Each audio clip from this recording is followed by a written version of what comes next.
আমার বড় মামা একটু অসুস্থ, সবাই আমার মামার জন্য দোয়া করবেন।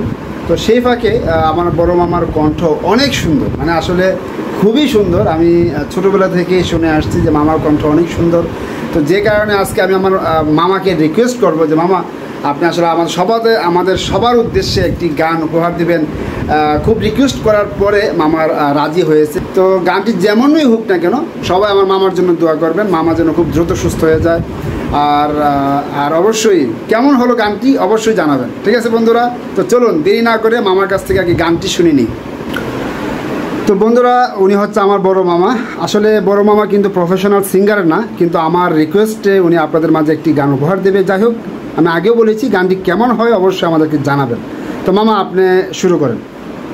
ডাক দিয়াছেন দয়ালা আমারে, রইব না আর বেশি দিন তোদের মাঝারে।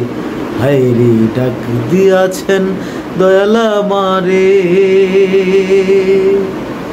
ওই আমি চলতে পথে দুদিন থামিলাম।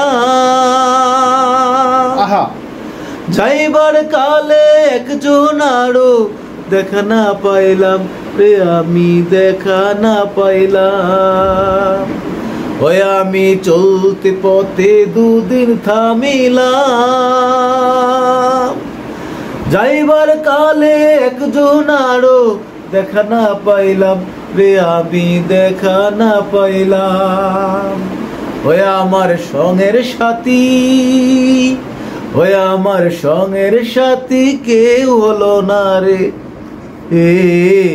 রইব না আর বেশি দিন তোদের মাঝারে। হায়রে ডাক দিয়াছেন দয়ালা আমারে, রইব না আর বেশি দিন তোদের মাঝারে। হায়রে ডাক দিয়াছেন দয়ালা আমারে,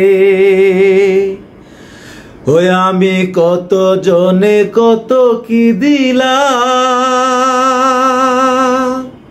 ভালোবাসার মালা খানি গলে পড়িলাম রে, আমি গলে পড়িলাম। ওই আমার সাধের মালা, আমার সাধের মালা যায় রে ছিড়ে,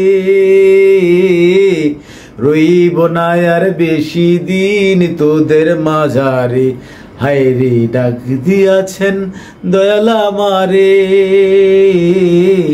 রইব না আর বেশি দিন তোদের মাঝারে।